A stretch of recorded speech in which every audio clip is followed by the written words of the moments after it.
Smooch and the Dog Show. Another new episode is coming up tonight.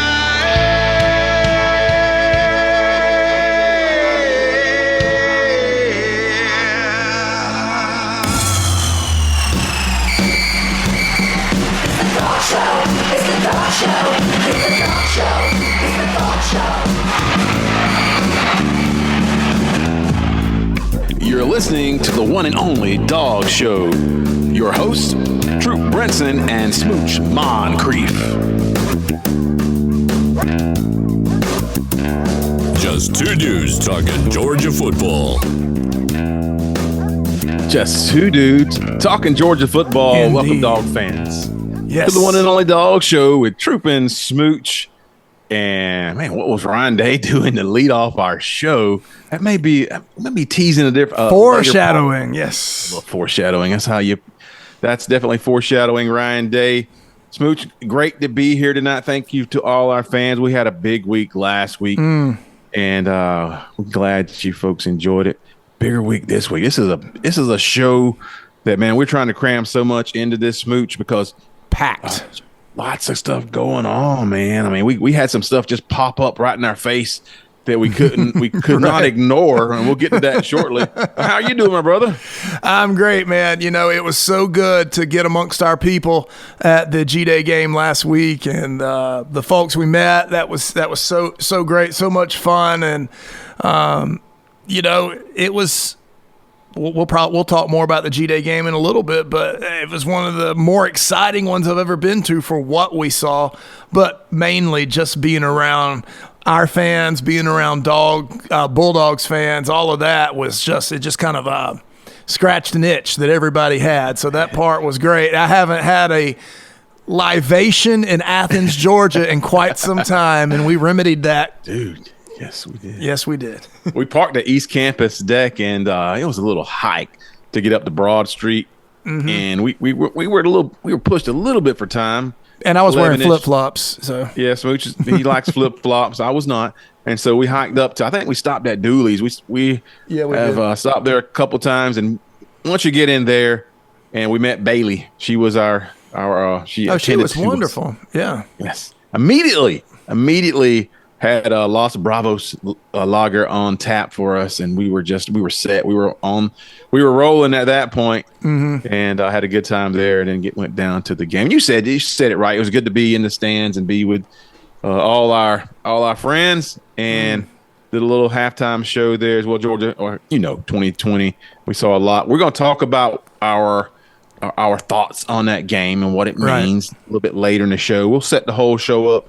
Smooch, is we like sometimes to have dessert before dinner, and so we got a little special for you to kick it off in just a moment with just a special lady who popped up on our TikTok, and we just can't ignore that. So we're going to bring her into the fold. She's going to be the head of our fan club, I think, maybe. Yes, you know, True. The thing that sets us apart from other shows is that other shows you have people that are, you know, your trolls. They come in with all their hate comments and everything. And most shows, they either engage them or they just ignore them and push them aside. We don't do that here at the Dog Show, Trou Brenson. No. We embrace This is about the dumbest thing I've ever heard in my life. We take those people, we wrap our loving Dog Show arms around them and say, work with us. And so... Guys, I don't know if you follow her. You need to follow her on TikTok or whatever else she's on. But RTR Brooke is her name, and she's going to be the new president of our fan club. Lost your damn mind. And we're going to talk about her. We're also going to talk about the Georgia recruiting and quarterback recruiting. We had a commitment. Yes, we did. Big 2025 commitment at quarterback, Montgomery, and what that means for the rest of the QB class. You know, and because you had Zollers and Juju Lewis and Montgomery, and so that's all kind of shaking out. We'll talk about what we think about that, and a little something about AD Mitchell as well. We'll bring on and talk more about our spring game as well, Smooch. And it was foreshadowed. other spring games. Ohio State, let me see, Ole Miss, Alabama, and some Tennessee stuff as well. As we poke a little bit of fun, but they make it easy. They made it so easy. Low-hanging fruit, Troop. Yes, and the new soft segment, soft, folks. We know what soft looks like, and because we played you guys before. Anyhow, thank you so. There you go. You need to have the laugh track handy for this episode, Smooch. Just say it's right there, buddy. Yeah. Thank you so much, folks, for tuning in to another edition of this Dog Show. What episode are we on? 93, 94? 93, my bro. I believe 93. Yeah. We are rapidly approaching 100, and just so you know, most podcasts of any kind of genre, they're going to have a big 100th episode, then 200, then 300. But this will be our 100th in a few weeks, and we have a couple of episodes planned right around that 99 and 100. And we're going to have a lot of guests on, and we're going to recount and retell some of our old stories and pull some of the best moments of the Dog Show that just had you guys rolling. We can't wait to put that together. That's coming up soon, right? It is coming up soon, and it's going to be a 2-episode extravaganza, I believe is the word the kids use these days. I was just at dinner. We're a little late recording tonight, and for our normal Thursday recording, and it's because I was at dinner, and while I was at dinner, I was sitting.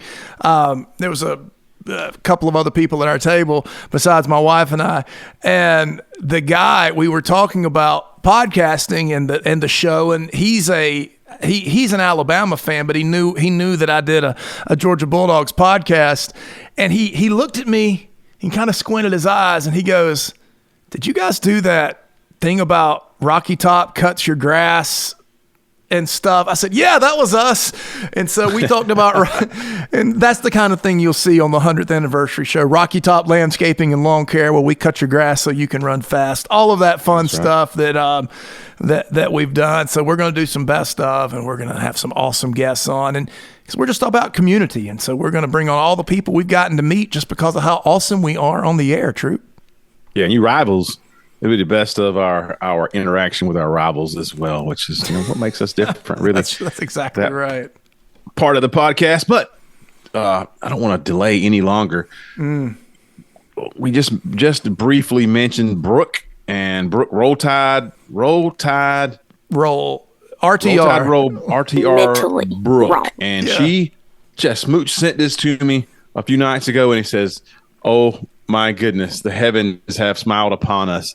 And we've got one of those fans that she was on our TikTok, and she saw the thing we did with Roll Tide Willie, and we're making fun of their coaching staff and saying, this is Saban, Saban wouldn't allowed him to come on to the field during practice and with the shenanigans, and it's fine if they do it.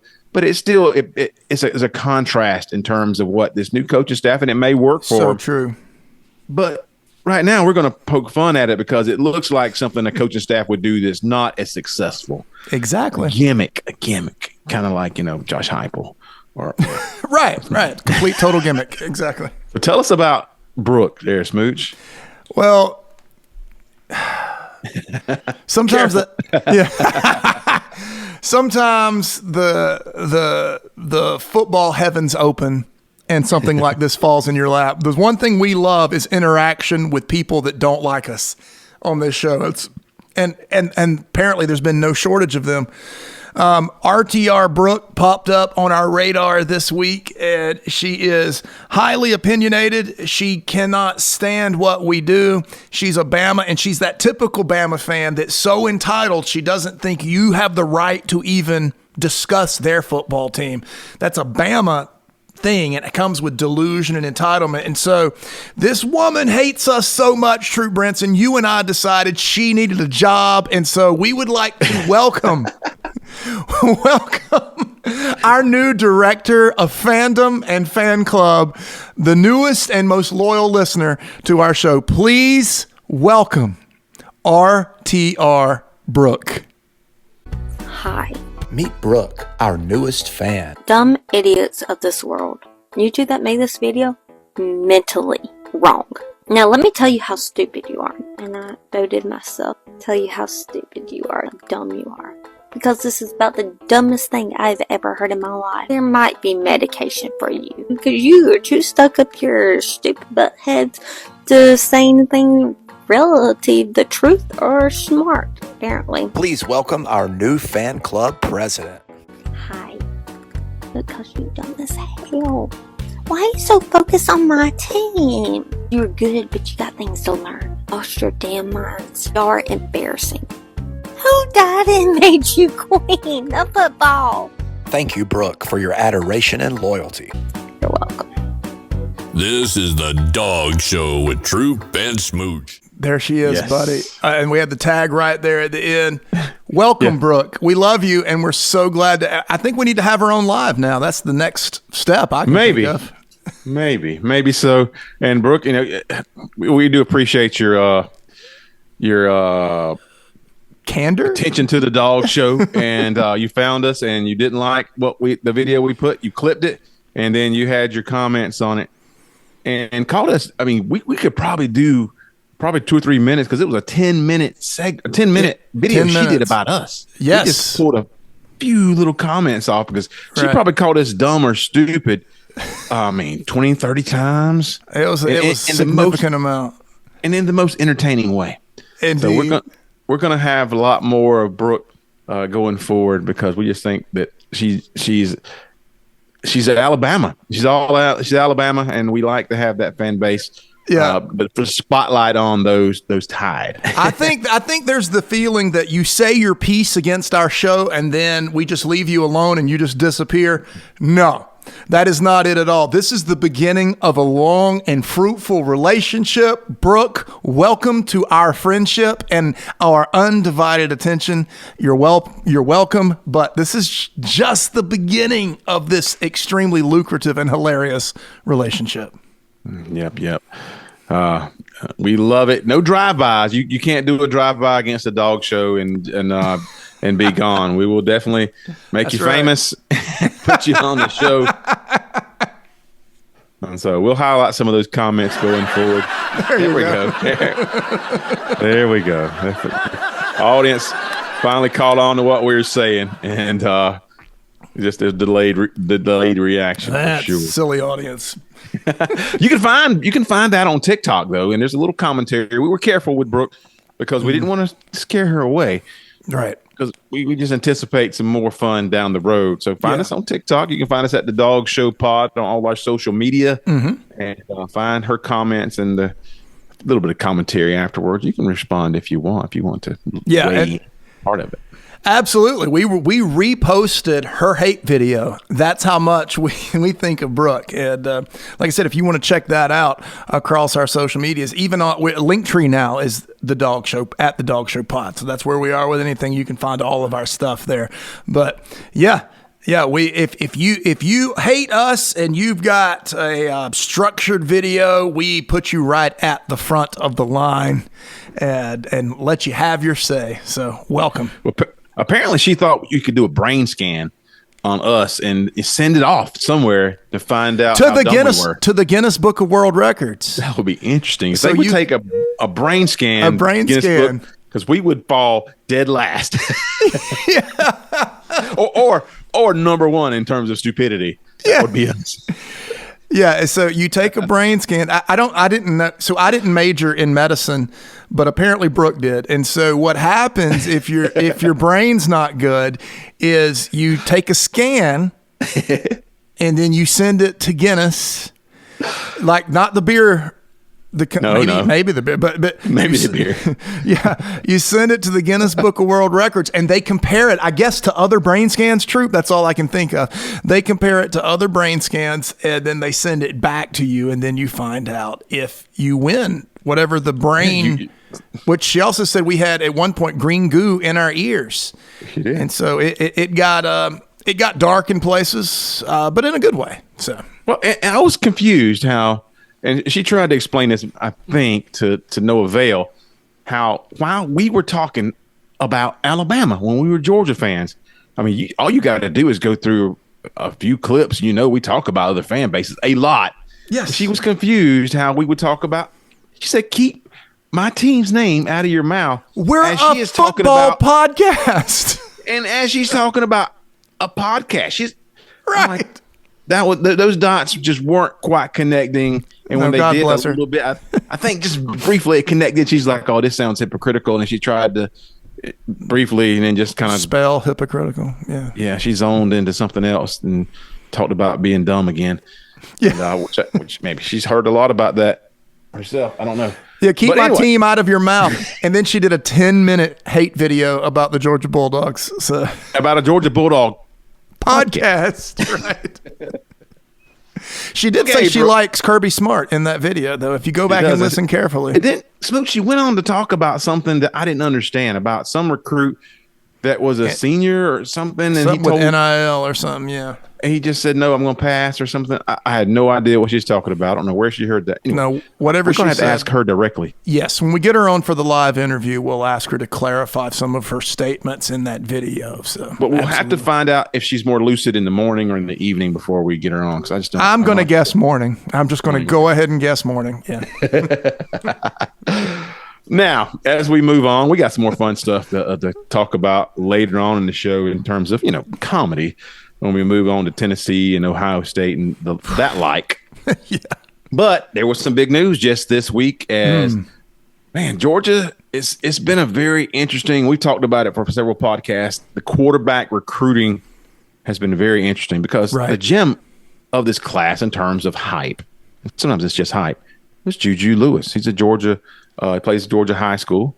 And we were like, okay, he's the guy. We've been watching him for 4 years now. Yeah. And everybody knows Juju Lewis's name. He's committed to USC. But it seems like Georgia just was not willing to play that game. They would love to have him. That's right.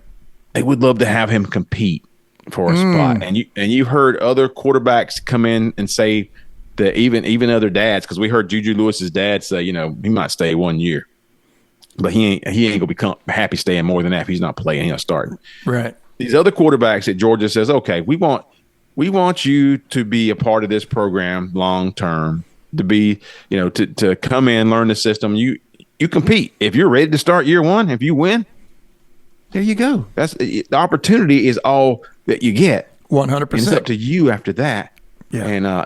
And so Georgia got a commitment from 4-star Ryan Montgomery from Findlay, Ohio, and he did in his ceremony. He had a bulldog and everything with his Georgia shirt. He had borrowed a bulldog. That's not something you ever hear anyone say, but he did, and he was ready to roll. I think the great thing about Montgomery, you were hinting all around this. When you hear him open his mouth and start talking, you're like, oh, that guy's a dog. Honestly, and I don't want to scare anyone. I don't want to upset anyone. But when Juju Lewis talks or when his father talks, you're like, I'd love for him to come play for the Dogs, but he just doesn't sound like a dog. Now, maybe they can dogify him. Maybe Kirby and his culture can shift Juju if he were to come. But Ryan Montgomery, he's a dog. I mean, he talked about it. He was humble. He was confident. He was just oozing leadership from all of his pores. Just a really nice young man. You really saw it. And someone that is going to get in there, work on the scout team, mix it up, pay his dues, is not expecting any sort of guarantee or promise about when he gets onto the field. And that is what Kirby is going to continue to build that team around. And if Juju wants to play ball, he will. But Ryan Montgomery, he moved his commit date up, right? He jumped up in the line and said, listen, I'm going to go ahead and stake my claim. There's some real Puglisi-esque type of tendency to his commitment, and welcome aboard, brother. And his dad was talking, and they said that all we know I want him to face adversity. I want him to face competition. Those kind of things are good for his growth as a player, and it may take a few years. He mentioned the Carson Beck route. Why wouldn't you? Why wouldn't you? If the Carson Beck route means you start your last 2 years or a first round pick in the NFL, that's a pretty good setup. That'll work, right? That will work. A funny thing about this whole thing is a lot of people said that you never know what Kirby Smart and his staff, what they think. but he was he looked at maybe as a third quarterback in that Zollers, Juju Lewis, Montgomery recruiting, but he's still right in there. A 4-star, 6'3", 215 pounds. Been compared a lot to Carson Beck, and so I'm excited to see how he's the kind of player you need, because you're not just going to cut and run at the first sign of adversity. His dad even mentioned that. Right. But the funny thing is, Smooch, is I was on a South Carolina board, strangely enough. No, first mistake. Yeah. Well, no, not when you're the dog show.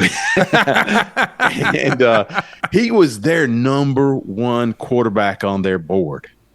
And they were all in on Ryan Montgomery. He was their guy. Okay. And I read some of their – and he committed to – So how'd that work out? like it usually does. But a couple of their fans, here's what it was the most funny, that actually it's always going to make it to the dog show if we see it. They were trying to rationalize what had happened, and again, they just can't win those one-on-one battles. Sure. But one South Carolina fan, maybe another one, said, well, he probably just didn't want to compete against South Carolina's quarterback room, and so he chose Georgia. That was said with a straight face, there was no tongue in cheek. You're telling me a South Carolina fan said that Ryan Montgomery chose Georgia because he wanted the easier path? He was afraid of competition. Man, every once in a while when I think South Carolina is on their way back to decency, there's something like this. I'm like, no, not a chance. Not a chance. Oh, my gosh. I love that. I was like, okay, let's not forget that when we podcast, Troop, because that needs to be attached to Ryan Montgomery, because that forever. Forever. It's sad. I mean, it's sad for a lot of programs that. I mean, they were even saying, at this point, Georgia is a bigger problem recruiting than Clemson is to them, and I understand that. Yeah, Georgia is a recruiting juggernaut, and they'll put all their eggs in one basket, and Georgia just said, okay, well, why don't you come on down to Athens and we'll give you a scholarship? And the guy's like, okay, I'm coming. Yeah. And Georgia was relatively late to the recruitment altogether, right? Like they weren't mixing it up from the very beginning. So I would assume, now that you mention it, Troop Brinson, I did see, I watched the commitment ceremony live. And so I was watching the what's it called? The chat room or whatever, the chat during while everybody's waiting. They're waiting for it to start 20 minutes, 15 minutes, 10 minutes. And there were a lot of very confident South Carolina fans that he was coming there because they had invested in him for a longer period of time, and they were seeing Kirby as a Johnny-come-lately to the recruiting side. But it's about what can you do with that kid when he comes, if he buys in. And Kirby has proven this. If you have talent and you buy in, you're going to play in the NFL. Period. Now, no other coach can offer that. There is no other coach. If you have talent and you buy in, you're guaranteed NFL, because Saban doesn't coach anymore. There's only one place in the country where if you have talent and you buy into the coach system, you are guaranteed to make it to the NFL, and that is in Athens, Georgia. And so that's the reason Ryan Montgomery is not a Gamecock. And I heard some guy saying, we offered this guy, been recruiting this guy for 4 or 5 years, and Georgia just swoops in and plucks him out. And then another fan said, that's not really true. Georgia actually offered Montgomery before South Carolina did. They did offer him before, yeah. They offered him, yeah. Georgia identified that in him. And I think the timing of this is still very worth talking about, as Juju Lewis is committed to USC, but he seems very open to other teams and being recruited and making the decision a little bit later.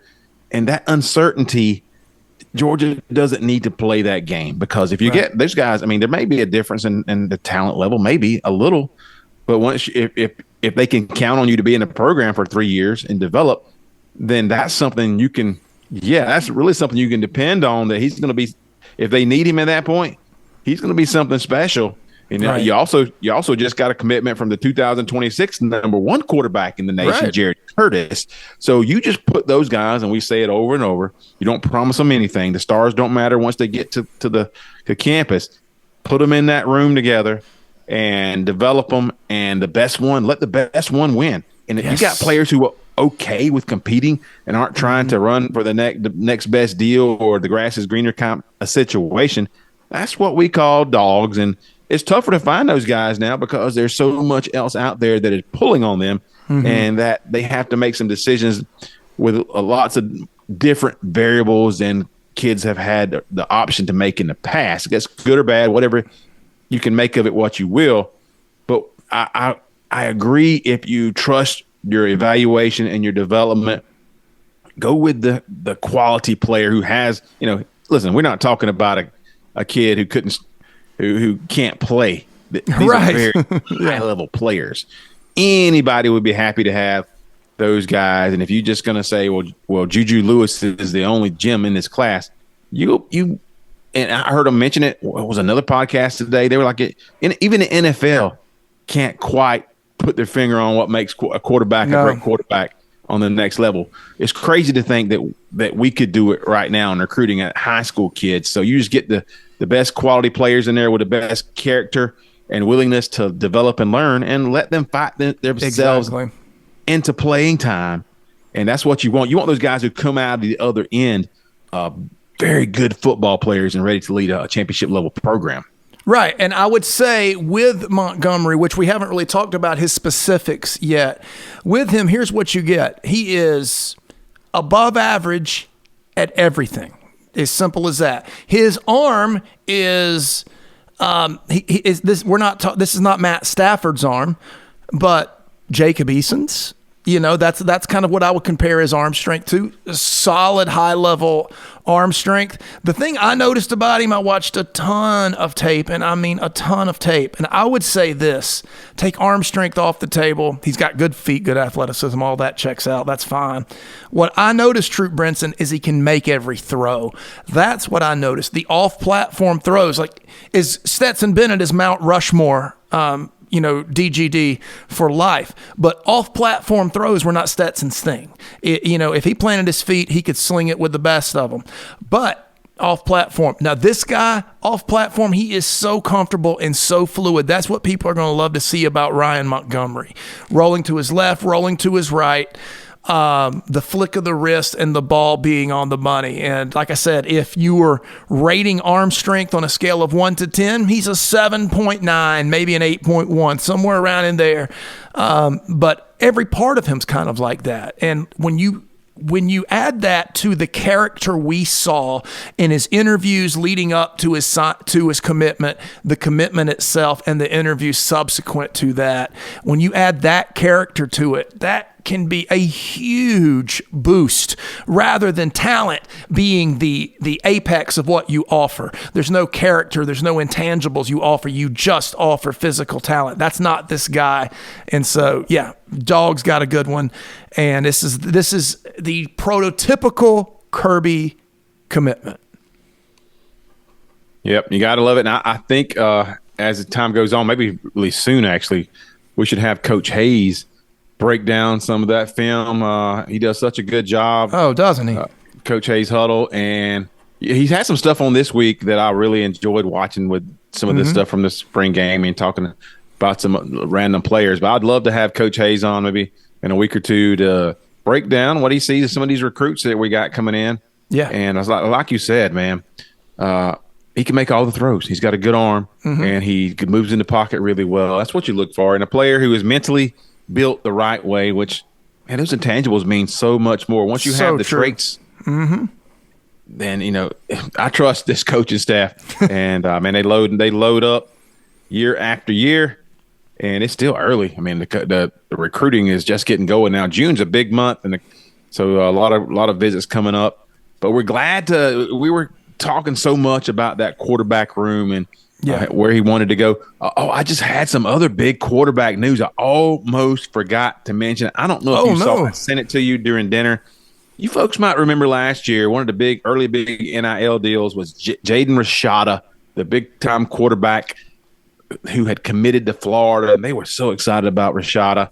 And then some of that fell through, apparently. The money wasn't there. I don't know what all it was. There's other things involved as well. Rashada's like, I'm not committing. I'm decommitting from this team, and I'm headed to out west. We went out to Arizona State, I believe. You can tell he played for the Gators. He's smoking cigarettes and drinking gallons of tea. I love that. but yeah, he went out there. I think he was injured a lot, so he didn't do a whole lot this year, but he's entered the transfer portal. And the immediate word is Georgia is very involved because Georgia wants to add a fourth quarterback. Kirby wants a fourth scholarship quarterback in that room. No guarantees. You got to compete, but after Carson Beck leaves this year, we're going to have those quarterbacks with a little experience to compete. And Jaden Rashada, there's some buzz right now. And wouldn't that be just another just kicking the pants in that Florida-Georgia rivalry? It could not happen to a finer team than the Florida Gators. I want it for no other reason than that right there. You can sit him on the bench for 3 years. I don't care. It's just like, okay, Florida, we got your number one. I love it. Sitting on our bench. The idea that Puglisi and Gunner and Rashada could be following back, that's embarrassing amounts of talent. That's amazing. Yeah, that'd be great. Love that. That just kind of popped up on my Twitter an hour or so ago, a couple of hours ago. Yeah, I had not seen that. I was at dinner and I was in my own little world. So, but yeah, so they're taking care of that quarterback room, and those guys can do it. It's about development though, because you come here with any amount of stars you want. You can be a no-star player. You can be a Lad McConkey or Stetson Bennett, and if you have the right mindset and the physical traits, you can make something of yourself. Yeah. And there was a player recently, and you guys might know in terms of development, a wide receiver came in to Georgia a couple years ago, A.D. Mitchell, and he was not a 5-star. He was like a 3-star from Texas, and Georgia really liked what they saw with him. He came in and worked his tail off and had some huge catches leading to 2 national championships for Georgia. Yes, he did. And when he announced for the NFL draft in January, I totally missed this. But he had a little write-up, and he was talking about it. It was like a letter to his daughter, Iceland, I think her name is. And so it started out with a letter to his daughter. But then he started talking about Georgia and what it meant to be recruited and what it meant to be a player at Georgia.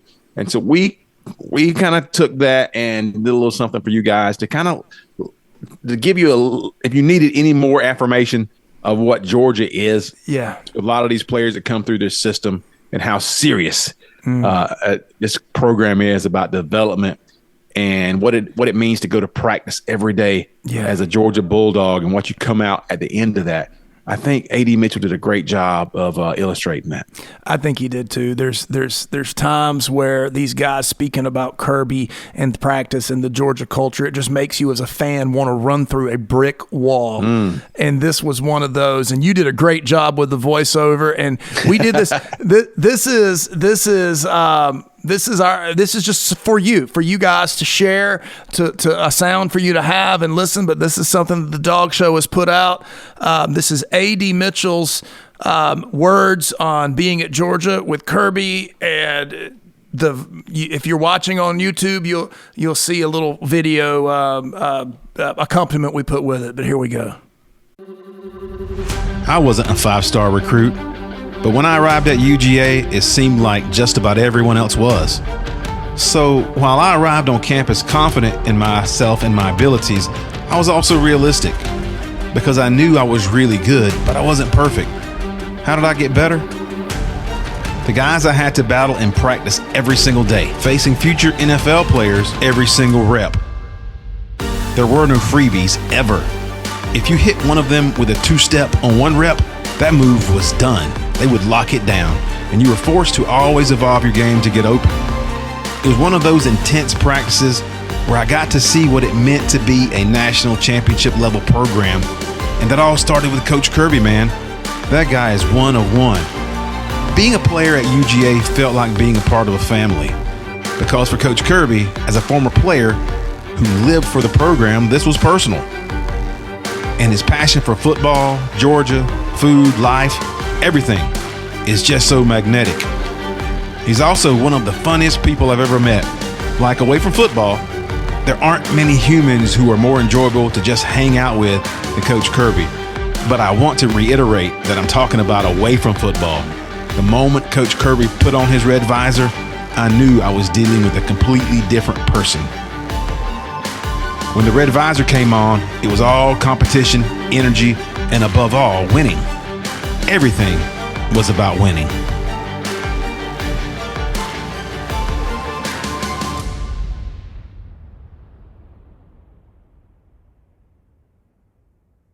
Good stuff, man. It just got you geeked up a little bit there. Yes, to hear him put it into words what we feel.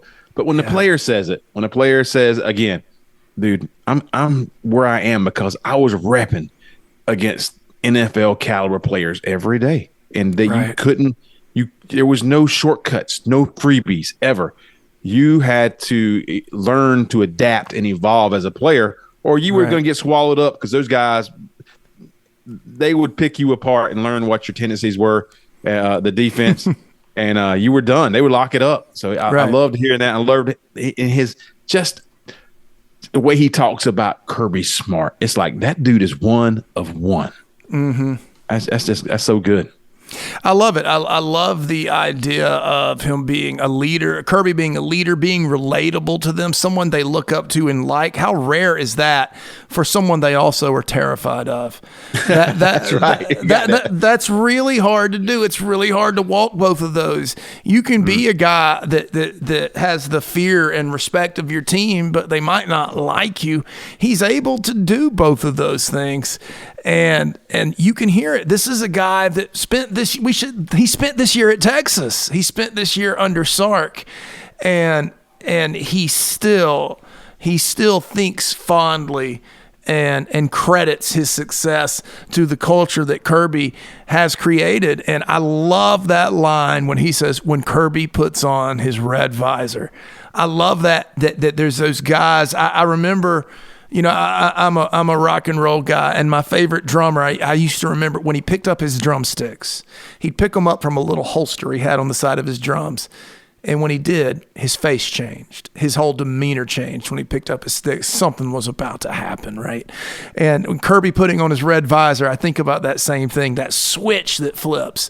But it's just about winning and excellence and getting better. It's not any of the other. It's not Dabo Sweeney running out of the tunnel by himself in front of his team, right? This is a man that you want to go to war with and for, and that's the Georgia culture. Yeah, and it is tough to walk that line, and I think the best coaches in any sport are able to do that. I always talked about. Because I coached travel baseball and baseball for years, and even my players listening today, they'll know I was tough, and I gave you immediate feedback like Kirby does. Now, I'm not obviously not on that same, but Kirby will give you a feedback through that megaphone, and he will hurt your feelings. He will hurt your feelings. And as a coach, that's just a part of it. Sometimes you can be a tough coach as long as your players know in the end that you love them and care for them. That's it. And that their best interest is in your mind. Mm-hmm. That's what you can coach people hard when they know that. When they know that you're looking out for them and you love them, and it's not the tone, it's the message you got to look for. Then then you got something. Then when you got ability like Kirby does, and he evaluates players and people, he knows who he wants around him, and he's evolved too, Smooch. Oh, certainly. Heard him talk about it, even his time since he came from Alabama, and I think folks are slowly learning that. He wasn't built by Saban. He was built by Kirby. That's right. He contributed so much to that Alabama run. There was so much in that passion that he brought to the table and his ability. But it's really tough to walk that line. And Kirby does it well. The great coaches do it well. And, man, it's great to hear players say that because anybody can say it. Fans can say it. But when you hear players come out and they illustrate it so well. I appreciate A.D. Mitchell. That's why we say, you can be Jermaine Burton and behave the way he does when you leave, or you could be A.D. Mitchell and appreciate what Georgia was able to do for you and what you owed, not just owe to them, but it's just appreciation and the willingness to put that out there for everybody to see. So we appreciate you, A.D. Mitchell. Thanks for saying that. We're glad we could. It's a couple months late, but I hope you guys enjoyed that. Yeah. Good luck to him in the NFL. You know, I'm so glad everybody. We had been, remember this, Troop. We said we thought A.D. Mitchell was a better wide receiver than Jermaine Burton, and were laughed at mercilessly. And now it appears that the cat's out of the bag. Everybody knows that. My guess is you'll probably see A.D. Mitchell go somewhere around pick 20. That's going to be my guess. He's a first rounder, no doubt. You don't get that height and that speed and not go in the first round. Probably around pick 20.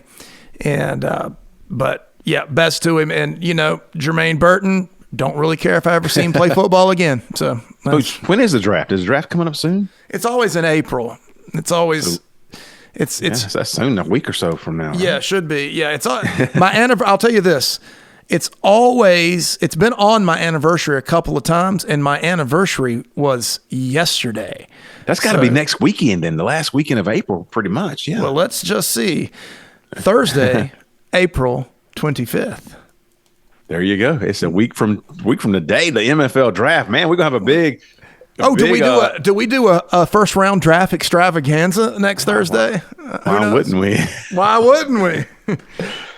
Yeah. But we also want to get into talking just a bit about the spring game. And I know it's been a few days now, and we wanted to do it earlier, but man, sometimes life gets in the way, and you don't always get to do it just the way you want it. We did do a little bit from the stadium, but the takeaways, and we've heard several from that Saturday, last Saturday, 2020 tie, and you saw Carson Beck lead a 30-second drive to tie that game up with some just sensational passes that are so reminiscent of what Stetson Bennett was able to do. I mean, this is a spring game, but you got a feeling it's a spring game, but in their minds, they are locked into that. So those players are playing those reps really hard. We saw a massive celebration when Lovett caught that touchdown. The whole bench. Team. Yeah. So came down to the end zone. Yeah. They really wanted to win. It's not like this other nonsense. It was inspiring.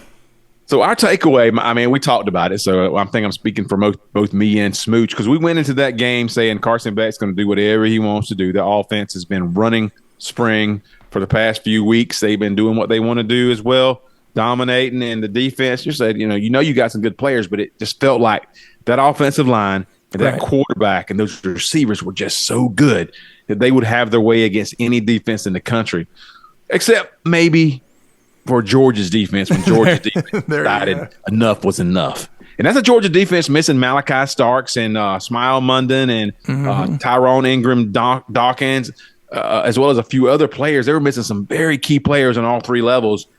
And you just saw young talent that was young last year that had started to grow up, put their foot down and say, okay, all three levels you saw Georgia. The defense was what made us pay attention, and we didn't see that coming going in. No, man. If you're just a casual fan, or if you're just a casual fan who says, well, if we didn't score 30, 40 points, then our offense, something was wrong. No, our offense is going to score plenty, 40-plus points all year long. Yep. The fact that our defense played like they did against our offense is something to encourage you folks. 100%. First of all, I think the offense is going to score around 42. I think it's going to be like Bobo's greatest season. I would say 42 is a good number to think of for this year. So take that. We're not even concerned about that. What I saw was, I remember, so we were at last year's spring game as well, the day that Bear Alexander announced he was entering the transfer portal. We were at last year's spring game. And at that spring game, Carson Beck missed some player. He made a great play to Brock Bowers. Brock Bowers was open. He made a great pass to Arian Smith. The ball went between his hands, a deep pass. He had two or three other receivers wide open deep, and they were just misses. That type of thing. That was the spring game last year. And there was still a lot of scoring, but that was the thing. You didn't see that in this game. There was nobody standing wide open. We saw linebackers make interceptions. We saw defensive end Jack linebacker, when you're talking about Mikael Williams, play the quarterback's eyes, get a deflection, intercept the deflection. We saw C.J. Allen make a diving interception, and we saw DB after DB in position to make a play on the ball Every time. Some of them were caught. Even the touchdown by Dominic Lovett that tied the game up late, that is still perfect coverage. It was just a perfecter throw. And that was the kind of thing that you saw in that game. I was encouraged at Carson's ability to throw against that because the coverage was so good. But no, the defense just looked like they were in position. They looked like they were getting penetration. Guys, if the defense is elite, if the defense is in the neighborhood of 2021, we're talking favorites to win a national championship this year. Just because you don't throw up video game numbers in a spring game, that can be a really good thing. And that's when I said Georgia fans are the most panicking fans in all of sports. It's sometimes hard to explain to them the spring game was the most encouraging spring game I've ever been a part of. Yeah. Yes. Smooch said it right. We're going to score a lot of points this coming season.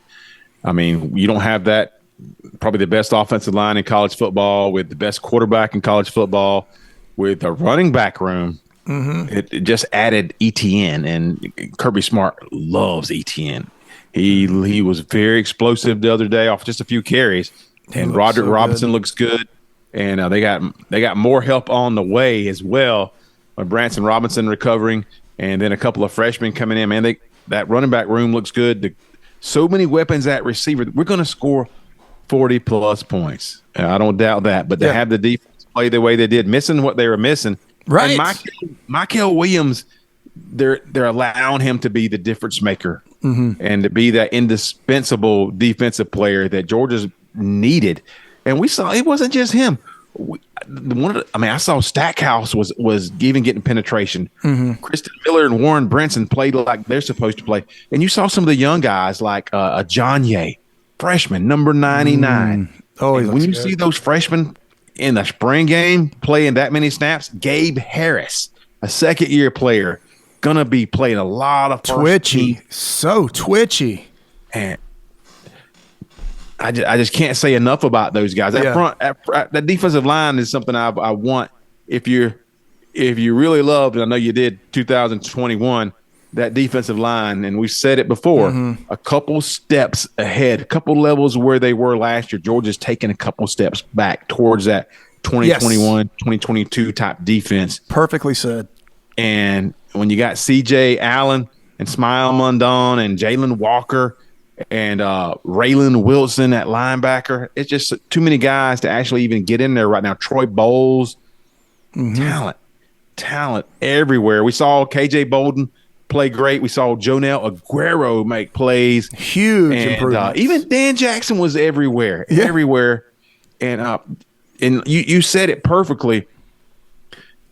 Georgia has good receivers with ability to create separation. And maybe it is familiarity, but the defensive backs did such a good job and Coach Hayes would speak on this much better than I can. Sure. But the defensive backs did such a good job of reading their moves and positioning themselves and then staying in phase where they can make a play on the ball. And it's not easy to do. It's not easy to do against a high level talent unless you are also very high level talent. And we saw that on the field in full display Saturday. I can't wait to let those guys get a few more months in development and see what they bring to the table in the fall. It's going to be so much fun. Yeah, and I think that the testament to what the talent that the backfield and the wide receivers have, two guys you and I were over the moon excited about have now entered the transfer portal. Andrew Paul and then Tyler, why am I dropping a blank? Your wide receiver. Williams. Tyler Williams, thank you. I do that. But Tyler Williams and Andrew Paul, both of those guys they're gonna be really good players somewhere. There's just no place for them at Georgia. That's the type of depth we're talking about on offense right now. I feel like Andrew Paul, and he's a loss because he's going to go somewhere and ball out. Oh, he's going to ball out. Yeah. I feel like if Tyler Williams was going, he may be okay somewhere. He's got all the traits. But he had opportunity here at Georgia. And so, I don't think he's as big of a loss as maybe Andrew Paul, because Andrew Paul was going to play this year. Well, Andrew Paul was already seeing positive results. Tyler hasn't yet. Yeah. Yeah, but he just wants to be that dude. That's fine. And I think he'll go somewhere and do great. But Georgia's got plenty of players coming as a Nate. What's his name? Nate Frazier and Dwight Phillips. Dwight Phillips. They're not even on campus yet. No. And Branson Robinson, of course, is getting healthy. But even if Georgia just had to lean on those two contrasting type styles and Etienne and Rod Robinson, very dangerous. They can do it all. Everything you need the running back group to do, as long as they're healthy. Those two guys can do it. So everybody else is coming in is going to find their place as well. It's going to be fun. Yeah, the thing I noticed, first of all, Etienne looks dangerous every time the ball's in his hand. He's an electric talent. He's smaller than you think. Smaller than you think. I like him better catching the ball. We saw that a couple of times, and that is really that. It just looks different what he's able to do to the field. And we actually saw the two of them on the field together a couple of plays too, which I like with Roderick and he on the field. The one thing that I saw with Roderick that it was so encouraging is that I don't remember him not gaining 2 yards after contact every time he was hit. It seemed to me that he might get met in the hole. He's still going to get 2 to 4 yards every time. It's positive yards every time he touches the ball. And he's one of those guys, reminded me just a little bit of Gerald Riggs in that it's just he can fall for 4 yards when he needs to. He just somehow has that. You'd watch him take a handoff, the hole would close up, you'd see a pile, and then they'd spot the ball, and it's 5 yards down the field. And those types of players, that dirty lunch pail type of player that can break one like Roderick, those two together, it could be a lot of fun to watch, especially with that offensive line. Yeah, especially with that offensive line creating space. And Georgia's offensive line didn't create a ton of space for the running backs Saturday. They did an excellent job in pass blocking. And still, we've seen players like a John Ye and Michael Williams get in the backfield. We saw another player I hadn't mentioned, Jordan Hall. We were hoping he was going to take a step, and he played a lot Saturday, did a great job. He's going to be a player that's going to have an opportunity this year to establish himself, and he was highly recruited. And we thought he's that next guy in the line. Right. In terms of that next big interior lineman to come through Georgia. So he played well Saturday as well. I can name a ton of players, offensively, defensively. There are people that I was looking towards. I was looking more towards receivers and defensive backs, and nobody disappointed me. You saw Dominic Lovett do what he was supposed to do. You saw Rara Thomas make some nice plays. Colby Young, exactly what we wanted him to do. Great hands in traffic. Did that a couple times. There's a lot of weapons, and they all have different skill sets, which when you have a coaching staff and an experienced quarterback like Georgia has, they're going to take advantage of that. And you got Etienne to leak out, and you dump him a pass, and he goes 60 yards. Yeah. That is very scary to have that kind of player to do that with. And so he's that different weapon that Georgia hasn't had in a couple of years. Yeah, not since Cook, where there's this killer you have to watch out of the backfield. I thought Colby Young. There's certain things you can read about and you can hear other people talk about him, but we had not seen him on the field yet. His catch radius is absurd. When he stretches his arms out, he looks like a caricature. Doesn't even look real. Catch radius is ridiculous for Colby Young. Let's see other guys. I thought even Arian Smith had one drop reminiscent of some of the problems he had last year, but otherwise his routes look good. He made some catches, and like we say, he with the skill set he totes around, if he just cleans up a few things, you could have huge things you could expect. And then of course, Dylan Bell. I mean, the weapons have the potential to be an embarrassment of riches at the wide receiver position. It just there's going to be injuries. There's going to be how they put it together, who steps up. And this Troop Brinson, when Brock Bowers is on campus, you know who your favorite target is. Like, you know who your primary receiver is when you have Brock Bowers on the team. Well, they don't have that anymore. So who is that guy going to be this year? Who is going to be the third down security blanket, the guy you look to with the game on the line? That's what I can't wait to see. I've got a few guesses, but those are usually wrong, to be honest with you. So here's something I think you folks need to jot down. Bookmark this. Okay, so a couple years ago, going into that 2021 first championship season, I've said it before, Georgia had a no-name defense. It was like, who is he? Who's the guy we can tag up, who we can think about, who can be promoted as that kind of player? And they're like, just a good solid team, good solid defense. After the fact, you start calling out first rounders, and now you know that was an iconic defense. Before, you didn't, you know it would be good. You didn't know those players' names. Right. And then in that same vein, a couple years ago, you didn't know that having Ladd McConkey, Brock Bowers, and A.D. Mitchell on the same side of the field run up, you didn't know that those guys, true. You're going to look back and saying, oh my goodness, how do you cover that? Mm-hmm.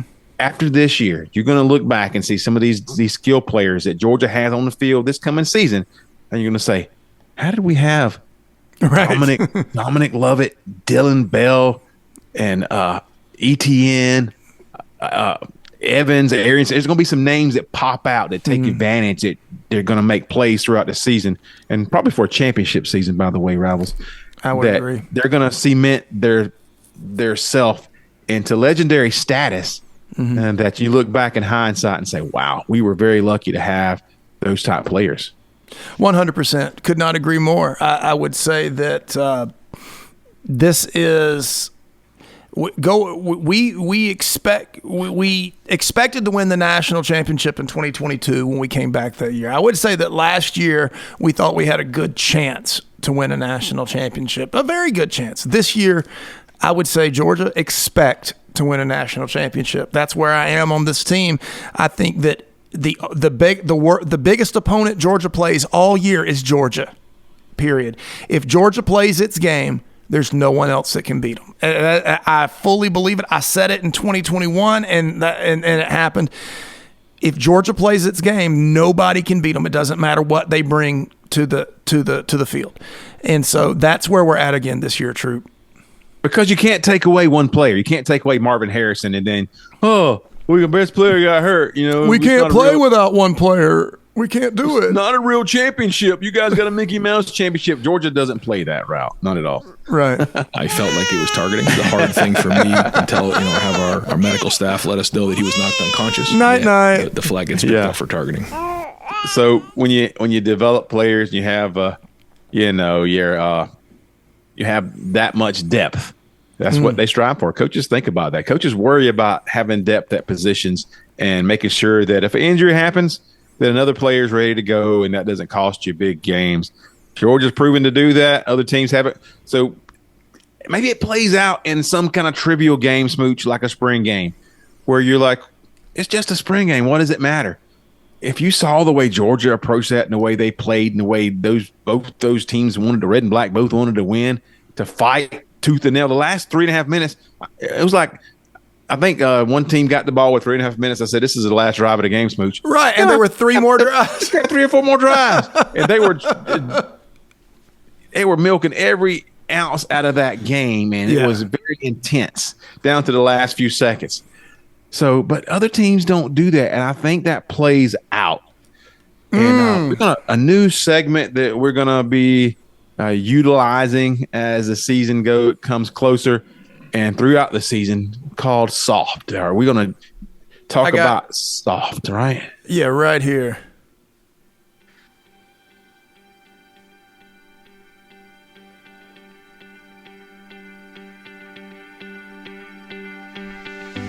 All right.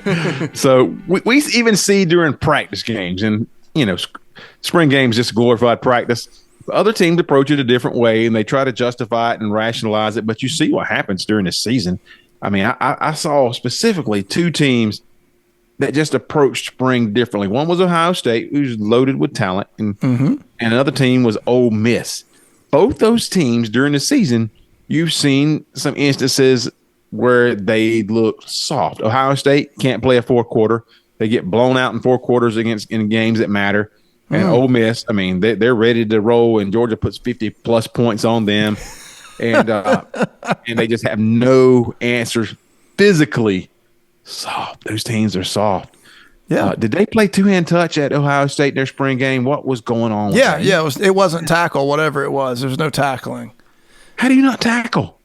Because you don't understand. First of all, you don't understand men. You don't understand football. You don't understand. And so, if someone's launching at somebody's head and they're unconscious on the ground, that's not what we want here.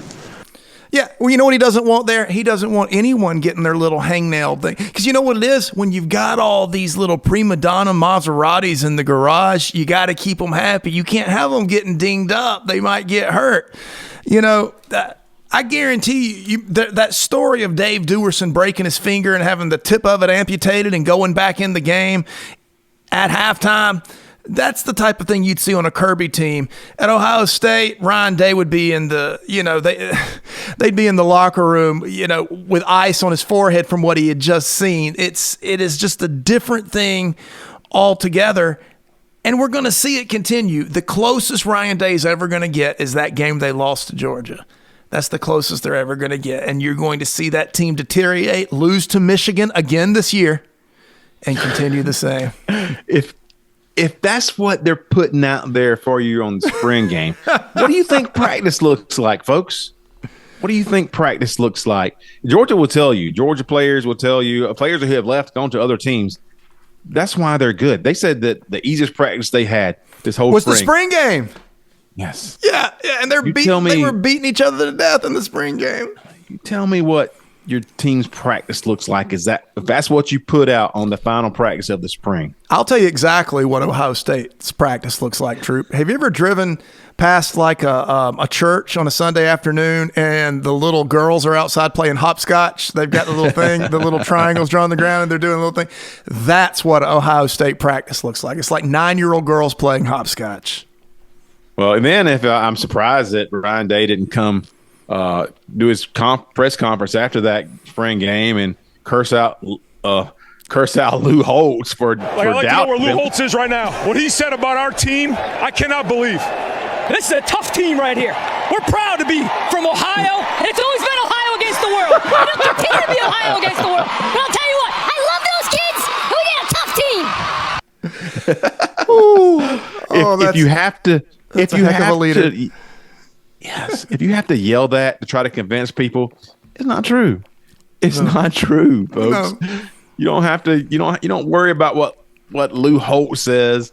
If you're that kind of a team, you don't have to demand respect from anybody. Well, what's Lou Holtz worried? What's Lou Holtz worried about? Ryan Day two-hand touching him? What's he worried about? Goodness. And then Ole Miss plays 7-on-7.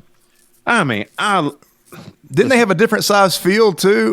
Were they the ones that changed the size of the field? That's exactly right. I don't know why are these teams doing. Even Alabama had different methods of scoring. The defense could score points. You get the certain stop in certain situations. You get points for that. Why not just play football? Who are you trying to entertain at that situation? Way too much worried. I don't. That's Kalen DeBoer making those decisions right now. And I know Brooke Roll Tide, right? Brooke. Yeah, RTR. I know Brooke. you don't like us talking about your team and having your team in our mouth, but you can do better. They can do better, and the jury is out. The jury, 100% folks, is out on this Alabama team and their coaching staff. The jury's out on everybody. When you come out on spring and you play 7-on-7 and you don't play tackle football. When you decide to correct what the greatest coach of all time did at that school. So he played man football where boys were men, tackle men. No, this guy said, no, that's not good enough. I'm DeBoer. We're going to play 7-on-7 two-hand touch ball. Come on. This is the reason we talk about your team. It has nothing to do with us having your team in our mouth. It has to do with you've run Saban out of the bill. He's gone now. Saban is gone because he cannot stand to watch the dynasty he created play 7-on-7 Tinkerbell football. Well, he said that himself. And I think it was Ole Miss that played 7-on-7, but he said it himself. Oh, yeah, you're right. Everything was different. and the players were different. The players, he didn't like the way they carried themselves anymore. And in the NIL, this is just a different game. And so, yeah, he even said that.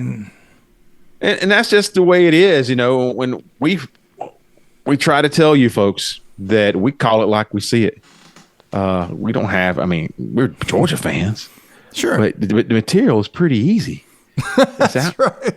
And like I said before, Alabama fans, Kalen DeBoer is not going to make it harder on Georgia than it was with Saban. It's not going to be harder. Right. And with Saban, you could win by 3. So Georgia's at the peak. Georgia is at the mountaintop in terms of where they're. You can believe it or not. And if you think about it, Georgia is right where they need to be in terms of the trajectory and of their program.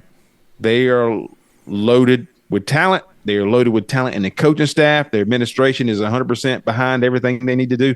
Georgia's there. Right. Georgia may not win it every year, but Georgia is there where everybody is aspiring to get to. Exactly. So it's not going to be harder with Kalen DeBoer. No. So or Kane Womack. That's not at all. Not at all. No, you don't lose those guys and get better, and that's just basic football knowledge. So. Just play tackle football. Just play it the way it. You got 4.5 months to heal up. If you have tackling shouldn't jeopardize you. Oh my! For the season in April, it shouldn't jeopardize you. Tackling should. No, let them tackle. Let men be men. But no, we've got to. I don't understand it, and I do not get. To me, I think the alternate scoring was to take your mind off the wussified football. That's all I can figure with the alternate scoring. All of that stuff. It's so, when someone's trying to show you something, they're gaslighting you and they're trying to tell you you're not seeing exactly what it is you're seeing. That's how I felt with these other spring games. And then I watched the Bulldogs go out there, and even though they're a family, they tried to rip each other's heads off for 2 hours. Yeah, I don't get it. I got a feeling when we talk, let's say December of this year, it's going to be a lot more clear what you should be doing in your spring game. Yeah, I think so. Now, that was fun. Spring is over. Recruiting still in a favorite pitch right now. So, would you have a delusional fan alert handy? Why, yes, I do. So delusion is a fixed false belief that doesn't change in light of conflicting evidence. They don't know reality from their dream worlds, and they won't go outside and play. A fixed false belief that is not grounded in reality. Man, oh man, the best segment, most popular segment in all of podcasting, the Delusional Fan Alert, otherwise known as the DFA. Yes, sir. And so we had to bring that to you. And it's a team that when they're on the DFA, we're very happy. Because it's the most fun. Tennessee makes another appearance. Auburn went back to back, had a couple of those, and congratulations to the Auburn Tigers and your fan base for making back to back. I hate Tennessee because first of all, it's Tennessee. Yeah, so Tennessee back on the list, and it was talking about Huepel and his offense. And a couple years ago, Huepel had a really good offense, but they are still leaning heavily into that. Huepel's that offensive savant, and you can't stop that offense. Yeah, we got some comments on that. We just haven't. But the crazy thing about all of that is it hasn't played out at any point. 60 minutes, these fans phenomenal. What an environment, man. Georgia's had no problem shutting down Tennessee's offense. I don't get the juggernaut thing, but anyway, go on with what you got. Here's a comment. This is from Super Smo 18, Tennessee, big fan, Tennessee. Let's hear it. All the haters calling it a Mickey Mouse offense. Stop us then. Stop us. Very few can. Maybe they're just crap defensively, and Josh Huepel is an offensive genius. That was his comment. To which we offer some statistics in terms of what happens when you play real teams. You don't take advantage of teams who are outclassed. Exactly. That is exactly it. Yep. So let's take a look at this. Josh Heupel. This is courtesy of the Bulldog Report, a great contributor on Twitter. He says Josh Heupel is 6-9 versus ranked opponents. He is also 11-10 versus FBS opponents with winning records. He's averaged 30-plus points per game versus ranked opponents, and that was just once. Only 30-plus points once against ranked opponents. Wow, that's huge. 18 points per game against ranked opponents in 2023, and that was 56 in the country. So play a good team, and that's what happens. Georgia converts. Rocky Top. This is college football at its absolute best.